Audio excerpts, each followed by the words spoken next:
Welcome back, everyone. We are returning to Magistra Vitae. We have the end of the First Punic War. Of course, we left off. I forget the battle. It was a crazy naval battle right off of Argentum. Argentum. It's been about a week since we looked at that, so it's escaping me right now. But apparently, the biggest naval battle in history. So go check that one out if you haven't seen it yet. Magistra Vitae. Link's always in the description. Make sure you follow them, subscribe, and let's go. The two of the greatest powers in the Mediterranean were engaged in war for 8 long years, a conflict that broke out in 264 BCE when both Rome and Carthage intervened in a quarrel between Syracuse and the Mamertines in Messana. The war evolved from a small regional conflict into a relentless fight for the ultimate control of Sicily. The Romans soon realized that there was no way of winning the war on land, and they took to the seas. An entire fleet was constructed from the captured wreckage of a Carthaginian ship. With this brand new fleet in hand, the Romans engaged the Carthaginians and miraculously, against all odds, they came out on top. With this newfound supremacy on the seas, the Romans decided to bring the war to Carthage and invade North Africa. In 256 BC, the Romans, under the leadership of Lucius Manlius Vulso and Marcus Atilius Regulus, assembled a massive fleet and set sail for Africa. But before the crossing, the Romans would have to clear the seas in possibly the greatest naval conflict in history. Which, what I just talked about. So what was it called? The Battle of Cape Economus. Battle of Cape Economus. In 256 BC. After a hard-fought battle, the Carthaginian fleet was destroyed and the way to Africa was cleared. When it looked like it wasn't going to go their way, the Romans. It didn't look like it was going to go the Romans' way originally, but it did. The Romans stopped in Sicily for a short time to regain their strength and repair the damaged ships. When the fleet was finally ready, they set sail for Africa. They encountered no resistance during the crossing, and they landed on Cape Bon near the city of Aspis. The Romans dragged their ships onto land and built a fortified camp around them. When this was done, they besieged Aspis and took it with ease. The consul sent news of the events to the Senate, set up a garrison in Aspis, and proceeded to plunder the surrounding areas. These were some of the most fertile lands in Carthaginian possession, and the Romans gathered large amounts of plunder, capturing 20,000 slaves in the process. And where's Carthage? Do they not know this is happening? A message came from the Senate ordering one consul to return the navy to Rome and the other to stay with the army.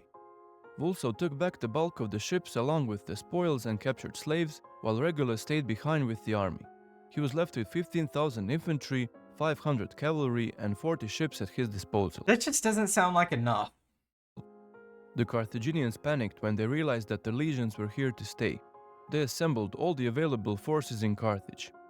Hasdrubal, the son of Hanno, and Bostar were elected generals, while Hamilcar was recalled from Sicily. The three generals held joint control of the army, and following Hasdrubal's directions, they set off to stop the Romans from ravaging the countryside. While the Carthaginians were preparing their defenses, Regulus was capturing one town after another until he reached Adis. Adis was the first larger and better fortified city on their way, and the Romans began constructing siege engines. When the Carthaginian force reached them, they encamped on a small nearby hill. Polybius is highly critical of this move, as positioning themselves on a hill nullified their greatest advantages, cavalry and war elephants. I mean, what it does do is it allows the Romans not to take that hill. Regulus must have realized this mistake and chose to capitalize on it. In the night he ordered his men to march on the Carthaginian camp from two sides. At daybreak the attack from one side started. As predicted, the cavalry and the elephants were completely useless on the uneven terrain. Well, I guess a surprise ambush wouldn't matter then. But the mercenaries were more than a match for the legions. They fought off the attack and pursued the fleeing legions, but they were attacked from the rear by the other part of the Roman army. Seeing the group of mercenaries destroyed, the rest of the Punic army broke and fled to safety. The Romans followed up their success by taking Tunis and turning it into a raiding base. So, just domination so far. While this Roman invasion was taking place in the east, the Carthaginians had further trouble in the west. Numidia? Or Mauritania? The war with the Numidian princes was not going in their favor, and a large number of refugees from both sides flooded the city. Carthaginians, now twice defeated both on sea and on land, opened peace negotiations. Polybius claims that it was Regulus who initiated the talks, hoping to end the war before his year in office expired, but other ancient sources don't agree with this. Regulus proposed a ludicrous string of demands on the Carthaginians, which included abandoning Sicily and Syracuse, paying war reparations and an annual tribute, and limiting the navy to only one warship. Wait, one warship? Ah, dang, nah, they're not gonna accept that. Dio Cassius presents these terms, but considering that sources predating him, including Polybius, don't mention them, they are dubious at best. These demands were akin to an unconditional surrender, but although Carthage was bested in the field, they were far from total defeat. The terms were of course rejected, and in the winter of 255 the Carthaginians rebuilt their force, this time employing a number of Greek mercenaries. And this is where the father of Hannibal becomes part of the army. Among these Greeks was a man called Xantippus.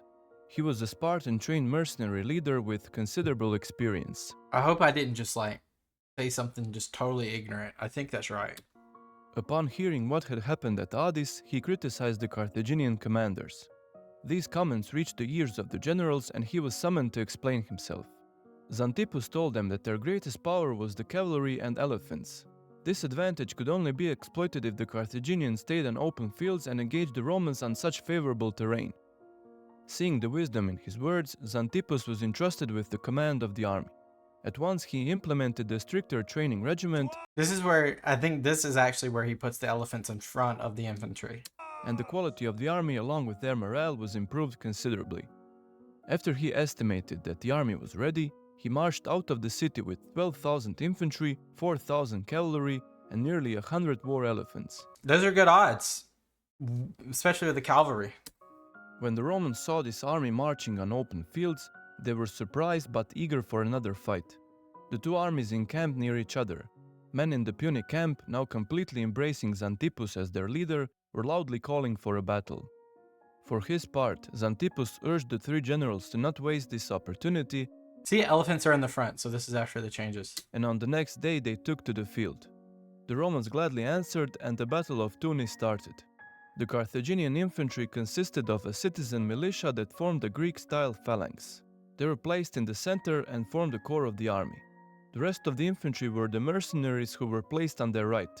The cavalry was split between the two wings. And finally, utilizing their full potential, the war elephants were positioned in front of the infantry in a single line. However, this line of elephants didn't cover the entire infantry, and the mercenaries on the right had a clear path to the Romans. Xantippus is given the full credit for this formation. On the other side, the Romans formed into a modified triple line formation, with what little cavalry they had divided between the wings. So, they're outmatched, the Romans are. Polybius mentions that the legions were formed many maniples deep, but it's unclear what he really meant by this. Some authors interpret this as the Roman forming into more than the three usual lines, but this is unlikely. Probably just stacked 3 lines. More probable explanation is that each of the 3 standard lines was packed into more ranks than usual. Yeah. The greatest threat that the war elephants posed was to the wavering morale of the front line. Seeing a giant beast charging towards you was more than enough to break even the heartiest of men. Yeah. Thus, a deeper formation made it harder for the men in the first line to escape, and they held their ground. The battle started with Xantippus ordering an elephant charge. The weakest part of the Roman army was the cavalry on the wings, and they were quickly put to flight by the Carthaginians. That's almost GG's right there then. Who outnumbered them at least 4-1. Nah, they'll give chase, so maybe not unless they circle back. The Roman left avoided the elephant charge, and they clashed with the mercenaries. They were quickly broken and pursued all the way to the camp. In the meantime, the Roman right stood their ground against the elephant charge, but many men were killed and trampled trying to fight off this onslaught. Few of the Roman maniples managed to pass through the elephants, but already exhausted, they were struck down by the citizen phalanx. Their day turned from bad to worse when the Carthaginian cavalry charged them from the rear. The Romans, stuck between the hammer and an anvil, were utterly destroyed. Yeah. Regulus and a small contingent of 500 men managed to break through the Punic ranks and make their escape. Very much of an Alexandrian formation here. But they were quickly captured. Out of the approximately 15,000 Romans, only 2,000 men, who made the initial breakthrough on the left, survived and retreated to Aspis. Polybius mentions that 800 mercenaries died, but doesn't provide the numbers for the rest of the Carthaginian force. The Battle of Tunis was the single greatest use of elephants in battle during the whole of the Punic Wars. They not only won the day but had a great psychological effect on the Romans, who avoided open conflict in Sicily at all costs. But one thing we know about the Romans is they adapt, so this will also give them the ammunition of knowledge of how to possibly interact with these beasts in the future. In the aftermath of the battle, Xanthippus left Carthage and went on to serve under Ptolemies in Egypt. It's unclear precisely why he left, but it's believed that jealousy from his Punic counterparts had a role to play in his exile. This guy loves ROTY or ROTS. Here we come to another instance of mythical Roman storytelling. According to one tradition, Regulus was sent to Rome to negotiate the ransom of the prisoners, but he was oath-bound to return. He urged the Senate to refuse the terms and return to Carthage, knowing full well what awaited him there. Another source claims that his wife was given 2 prominent Carthaginian prisoners, whom she tortured as retribution.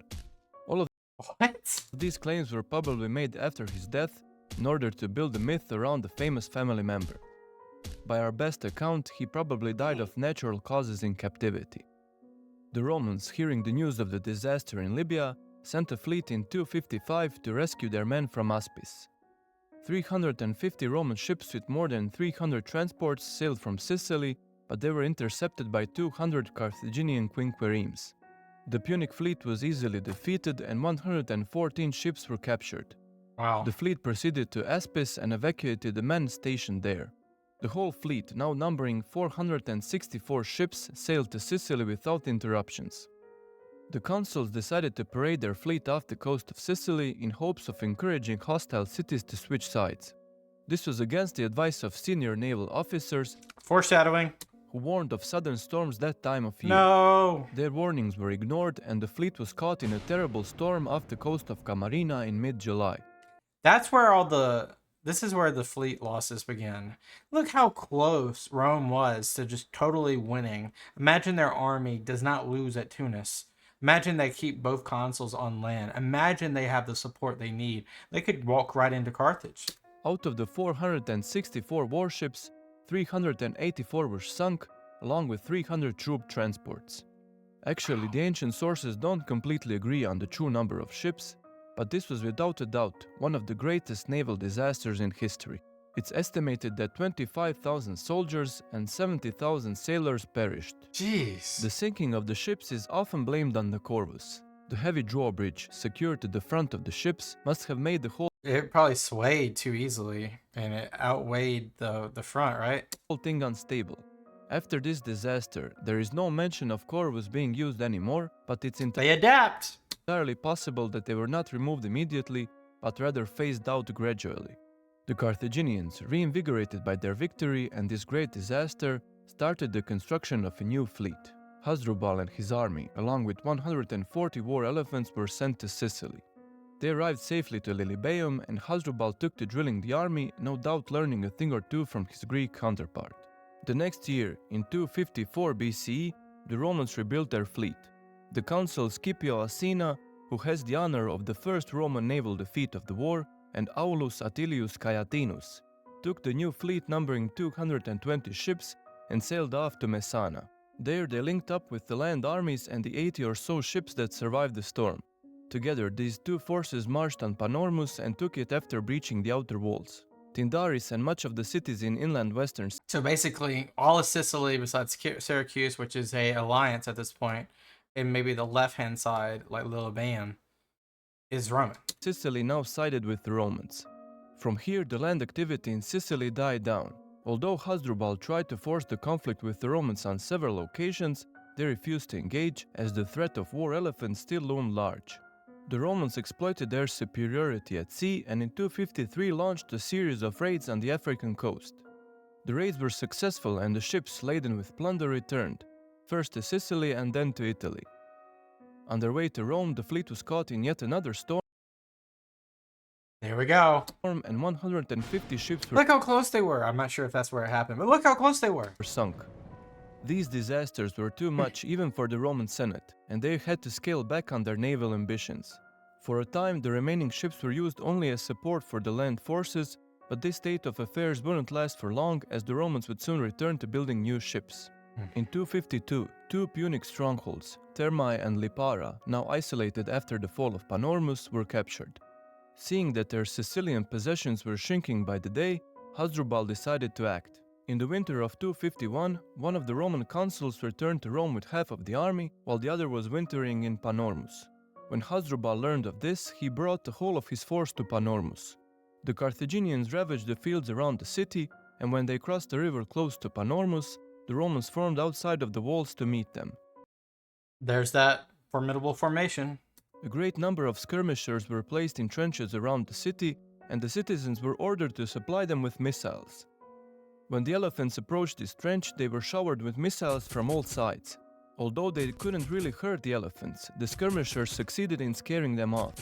Good. That's the intent.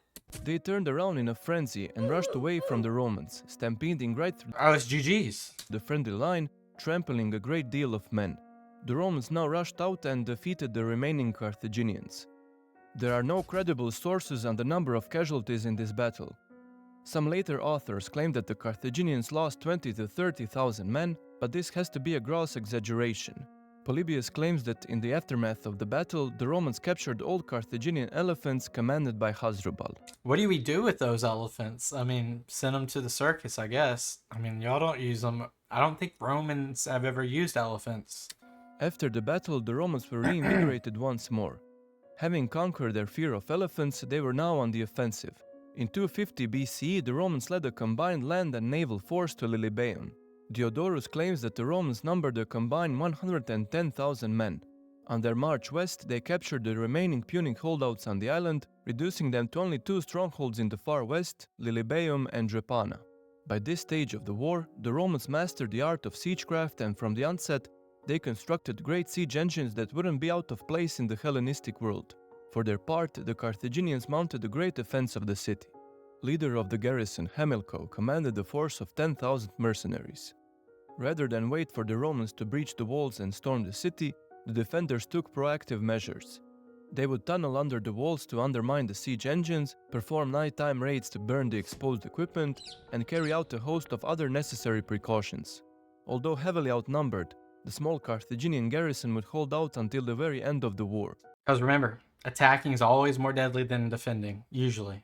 The land forces were thus locked in a standstill, and all the action was again back on the seas. At the start of the siege, the Roman fleet blockaded the port of Lilybaeum, knowing that the only way of taking the city was starving it out. I don't see how they can break through unless some naval support comes in. 50 ships were sent from Carthage to aid the city. They sailed to Aegates Islands and there waited for an opportune moment. When the favorable winds arose, the fleet sailed right past the Roman patrol and into the harbor. The fleet brought in 10,000 fresh How did they get through that? troops along with the much-needed supplies. The sailors were not brazen enough to attempt this again, and they waited for the cover of darkness to leave the city, bringing the cavalry with them. Wow. The Romans, now on high alert, prevented any further large-scale resupply missions. At this time, Hannibal the Rhodian rose to the occasion and single-handedly evaded the Roman patrol and entered Lilybaeum. He used the same tactic as the previous fleet. He stationed himself on the Aegates Islands, and when the winds were in his Okay, someone's got to get fired at this point. favor, sailed into the harbor in full view of the Romans. Someone's got to get 10 of the fired. fastest Roman ships were positioned at the entrance to the port, hoping to catch the Rhodian. The next day, he left the port as if the Romans weren't there at all. Sailing Yeah, someone's got to get fired. past them, Hannibal wasn't content with simply evading the Romans, but he was bent on humiliating them as well. He stopped his ship a short distance away and dared the Romans to chase after him. None of the 10 ships dared to move, and Hannibal sailed off to safety. This little stunt emboldened other skilled Punic captains, and they would periodically enter the town bringing news and fresh supplies. The Romans threw large boulders and debris into the sea, Okay, yeah, Rome, y'all got to work on your seamanship. hoping to block the passage. One of the quicker Punic quadriremes ran aground on this debris, and it was captured by the Romans. That's embarrassing. The Romans then used this fast ship to finally catch the Rhodian and his ship. These two exceptionally well-made Punic ships were then used to finally seal off the entrance to Lilybaeum. The Romans now decided to launch a surprise attack on the other Carthaginian stronghold in Sicily, Drepana. Publius Claudius Pulcher was elected consul for the year 249 BC. He was the grandson of the famous Appius Claudius Caecus, who built the Appian Way and opposed peace with The road, right? The road that goes through main Italia. Pyrrhus of Epirus in his old age. Claudius sailed the fleet north from Lilybaeum, hoping to surprise the Carthaginians. Before the battle, he consulted the sacred chickens, as was customary Ah, that's so funny. The sacred chickens. in the Roman world. The chickens were given food but refused to eat. What does that mean? This was an obvious bad omen, and Claudius should have abandoned the attack. At What if the chickens were full? least for that day. Furious, he threw the sacred chickens They must not be sacred then. overboard, proclaiming, "If they are not hungry, maybe they are thirsty." The gods would not suffer such insults being hurled at the sacred chickens, and the Romans were punished with a great naval disaster. Claudius led his fleet to Drepana, hoping This has got to be like the most hilarious thing I've ever heard. to trap the enemy fleet, but they were spotted. Adherbal, the Punic admiral, set a trap and waited for the Romans to close in. In front of the harbor, there were a couple of small islands, making two narrow corridors, one to the left and one to the right. When the Romans entered one of these corridors, the whole of the Punic fleet rushed out through the second corridor. Realizing what had happened, the Romans tried to maneuver their ships and form a solid line facing the Carthaginians. But the Punic ships were faster and had better crews.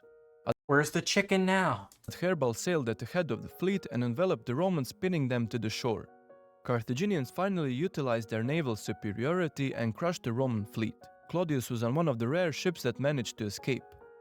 93 Roman ships were captured along with their crews. Polybius makes no Embarrassing. mention of the Corvus, and it's possible that the Roman ships didn't use it in this battle. The Punic ships were not afraid to charge in between the Romans, and this could be a sign that the ravens were not present on board. The recent disasters on the sea might have discouraged the Romans from using them. Yeah, probably. Or it might just been an incurred cost they couldn't manage. When he returned to Rome, Claudius was put on trial for his reckless actions, and he barely escaped with his life, only having to pay a hefty fine. After winning their first big naval engagement of the war, the Carthaginians were now on the offensive. Carthalo, another Punic admiral, sailed to Sicily with 70 new ships from Carthage. He was reinforced by Adherbal with a further 30 ships. With this fleet, he sailed to Lilybaeum and there destroyed most of the ships maintaining the blockade. After this success, Just so small little spot. The Carthage is just keeping the door open with Sicily. he sailed on along the Sicilian shore, hoping to intercept the Roman fleet. The Romans, unaware of the recent disasters, sent a fleet of 120 warships and 800 transports to resupply the besiegers of Lilybaeum. The fleet had trouble crossing into Sicily and they split apart. The consul sent quaestors with half the transports and a few warships ahead, while he stayed behind in Syracuse waiting for the stragglers to catch up. After sailing a good distance from the main body of the fleet, the quaestors got word of the Punic ships headed their way. They lacked the strength to face them or the speed to outrun them. The only option they had left was to come ashore and build defenses around the ships. The Romans took catapults from a nearby town and positioned them around That's innovative right there. the ships. These Anti-navy fort right here. rudimentary fortifications were enough to deter the Carthaginians from engaging, and they continued on their way. The Interesting. consuls, with the rest of the fleet, set off from Syracuse. They rounded the Cape Aquinas and stumbled upon the Carthaginian fleet. He was unwilling to engage them, so he sailed close to the rugged coast of Sicily. Carthalo didn't follow him but watched from a distance. The Punic fleet was full of experienced captains who knew these waters. When they noticed that a storm was brewing, they advised Carthalo to sail around the cape and he agreed, leaving the Romans in perilous waters. A great storm arose and completely destroyed both parts of Oh my gosh. I can't remember a time where you have 3 consecutive naval accidents by natural causes. Wow. the fleet. This disaster was more complete for the Romans than the previous ones. After their first big naval defeat and another fleet lost to a storm, the Romans completely abandoned all action at sea. Well, how are you getting to Sicily? You're not walking. It's likely that Rome lacked funds to build yet another fleet, and they were again locked into fighting on land.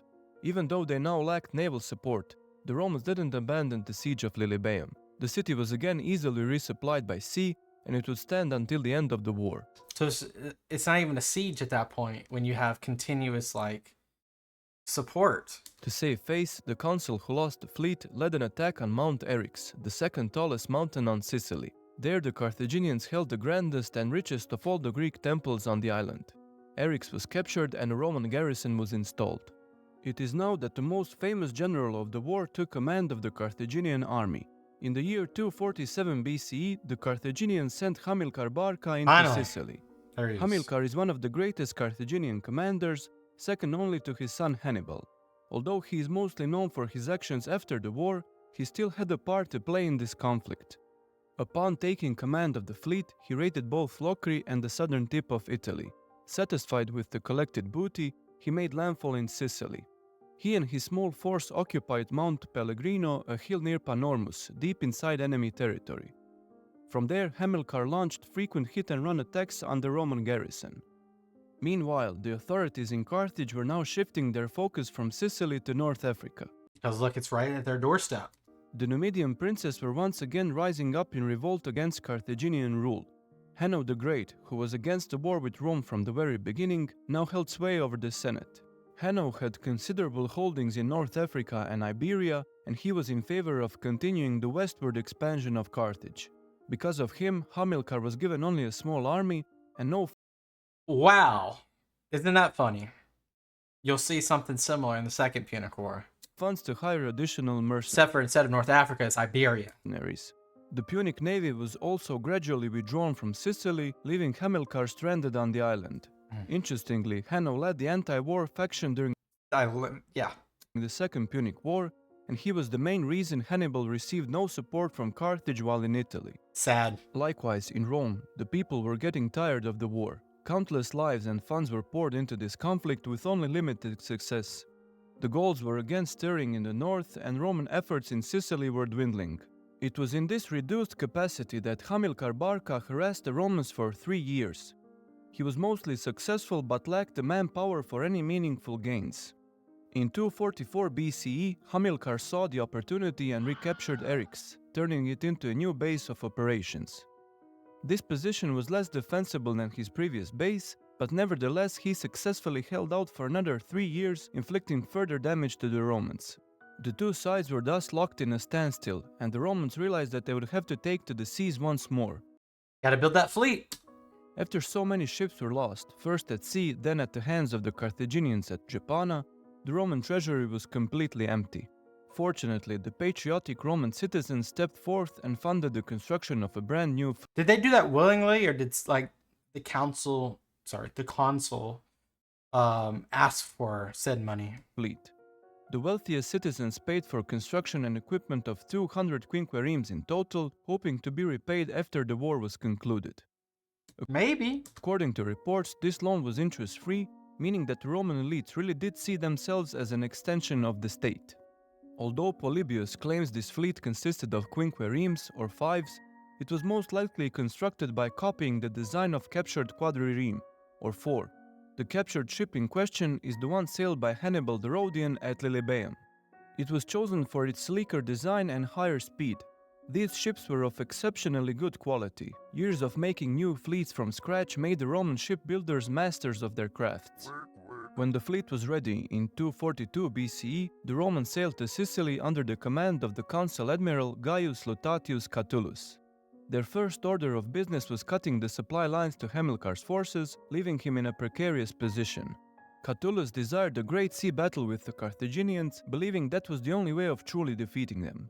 He took great care to exercise his men, leading them to sea every day. The men were given extra rations to keep them in great shape. By 241 BCE, the fleet was in supreme condition. It was by far the greatest fleet yet assembled by the Romans. When the Carthaginians heard the news of this fleet, they had to act. Considering that the Carthaginian navy had been out of service for the past few years, it took them some time to muster the 250 ships. And they had repurposed them, obviously, because of the North African side. Experienced sailors weren't readily available, so the ships were manned by fresh recruits. It's also possible that the ships were understaffed. Command of the navy was given to Hanno, possibly the one who suffered prior defeats in Agrigentum and Ecnomus. His ships were loaded with grain, and his main task was to reach Sicily and resupply the armies there. He would then take Hamilcar and his men on board and attack the Romans. Hanno led his fleet to Aegates Islands and there waited for favorable winds, hoping to slip into Lilybaeum unnoticed. However, Catulus got word of this. He took additional men on board to serve as marines and rushed to the Aegates Islands. Got him before they left. Two fleets were anchored off neighboring Ooh. islands facing each other. On the 10th of March 241 BCE, favorable winds arose from the west and the Carthaginians set sail for Lilybaeum. Catulus was now presented with a difficult decision. If he engaged the Carthaginians, his men would have to fight the rough seas in addition to enemy vessels. But if he let them pass, the ships would be boarded with the best troops Hamilcar had on hand. Catulus chose to trust in the training of his men and he sent a signal to engage. The Carthaginians answered by forming up in a line ready to fight. For the first time in the war, the Romans had better trained sailors and faster, more Yeah, against the ones that Carthage had left, yeah. maneuverable ships. This discrepancy was soon evident and the Punic fleet was crushed. Luckily, during the battle the wind changed direction, allowing the surviving Carthaginians to escape. The Romans sank 50 Punic ships and captured a further 70, while they lost 30 with another 50 crippled. 10,000 Carthaginians were captured, a relatively small amount considering the number of captured ships. Interesting. This could be evidence that the Punic ships were understaffed. Defeat at the Battle of Aegates Islands was one too many for the Carthaginians, and they had to sue for peace. Polybius claims that they lacked funds for constructing a new fleet, So that was the crutch. and without a fleet, their armies in Sicily couldn't hold out for much longer. Hamilcar, who hadn't lost a single battle, was given full authority to negotiate peace with the Romans. In the end, it was agreed that the Carthaginians would completely abandon Sicily and all the islands between it and Africa, return all Roman prisoners for free while ransoming their own, and pay an indemnity to Rome. 1,000 talents were to be paid immediately, with a further 2,200 over the next 10 years. Notice how it says nothing about Corsica or Sardinia. For comparison, some estimates put the cost of the 20,000-strong Carthaginian mercenary army at around 2,000 talents a year. Suddenly, the war that raged on for 24 years was now finally over. The First Punic War was by far the largest and the most expensive war the Romans fought up to that point. Census figures in Rome showed that the population of the city was reduced by 50,000, or about 17% during the course of the war. That's not crazy given the circumstances, but that's pretty bad. These figures only account for the citizens of Rome itself. Countless more allies Oh. have perished in this prolonged conflict. According to Polybius, the Romans lost about 700 ships, mostly in storms, while the Yeah. Carthaginians lost around 500. As we have already mentioned, these numbers are somewhat disputed, but in any case the number of lost ships and sailors were staggering. Polybius, writing in the 2nd century BC, put it bluntly: "It is the longest, the most continuous, and the greatest conflict that we have knowledge of." In the end, the Romans achieved their ultimate goal, gaining complete control over Sicily. Minus Syracuse, but they are not even a vassal state. They're independent, from what I can tell. While fighting wars in Italy, the Romans would usually absorb the conquered people, sometimes giving them Roman citizenship and usually leaving them to their own devices. These conquered people then had one simple but important obligation: providing men for the Roman army. Sicily was far too large and distant to apply the same principles of conquest. Instead, Sicily became the first Roman province, or a territory outside Italy under Rome's direct rule. I forgot about that. That's interesting. In contrast to Italian allies, the provinces didn't have to provide men for the army, but rather pay taxes to Rome. Governors were appointed periodically to rule over the provinces and extract taxes from their respective territories. Soon the grain coming in from Sicily became a major source of food for Rome itself, making many aristocrats in charge of its distribution exceptionally wealthy.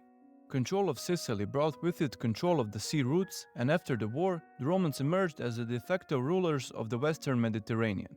Naval experience gained through the war would later play a crucial part in the Roman expansion out of Italy. The foundations of Roman dominance over the Mediterranean for the next 600 years were laid in these hard years. During the war, the Romans once again showed their capacity for aggressive action. An entire army lost in Africa, 3 fleets completely destroyed by storms, and 1 fleet lost in battle did nothing to deter the Romans from prosecuting the war. Stubborn they are. Stubborn. In the ancient world, only one of these disasters would be enough to convince any sensible nation to sue for peace. But the Romans were far from sensible. As we have seen time and time again, and as we will see countless more times in this series, the loss of an entire army was just a small setback for the Romans. They wouldn't even stop to mourn their losses, but simply raise another army. These armies would keep coming until their enemy had to sue for peace from sheer exhaustion. On the other hand, the Carthaginians were willing to endure this, but only to a point. Losses on the ground were suffered by the mercenaries and not the citizens of Carthage. This allowed the generals to lose countless men without raising alarm back at home. But losses to their fleet were the one thing the Carthaginians could not bear. Loss of ships meant a loss of trading profits, and when the war started... And as we can tell with Hanno the Great, although I'm not sure why he's the Great, that's another story for another day, I guess. But because of him and his maneuverability and his tactics, I don't know, man. It could have swung at least a few more years. Hurting the income of the rich elites, it was time to end it. For his loyalty and service during the war, Hiero was promised a lifetime alliance with Rome. Syracuse and its zone of influence were now firmly under Until he dies. Roman protection. After the war, Hamilcar Barca left Sicily, leaving the Carthaginians to deal with the unpaid mercenaries. They ignored the first rule of dealing with the mercenaries and refused to pay them what was owed. This foolish decision resulted in a ruthless civil war that lasted 3 years and cost Carthage far more than the initial owed sum. Wow. This war was fought Do not know about this at all. with unrivaled brutality, and Polybius called it the Truceless War. Wow. On the other side of the Mediterranean, the Romans were now in a much better position. Indemnity paid by the Carthaginians was used to pay off the debt incurred by the construction of the latest fleet. The Romans would go on to use their newly gained naval supremacy to expand their influence over the Mediterranean. They conquered Sardinia and Corsica They just took it. It was Carthage's. They just took it. in the west and destroyed the Illyrian pirates in the east. Victories on sea were then followed by the victories on land, and the Romans finally crushed the Celts in the north and expanded their territory to Cisalpine Gaul. Join us next time. Wow. What a story, guys. This is, of course, the turning point of the power struggle between Carthage and Rome. Rome overtakes them through constant, stubborn, just getting up and going, getting up and going. I'm not surprised. And we won't be surprised as we get into the Second Punic War. But I don't know anything about the Truceless War. We'll have to do some videos about that. That's interesting. And they just seamlessly just took Corsica and Sardinia with no fighting, I guess. So that's all we got today. Love this channel. Go check them out, Magistra Vitae. Link in the description. I'll see you guys next time. Peace out. Bye-bye.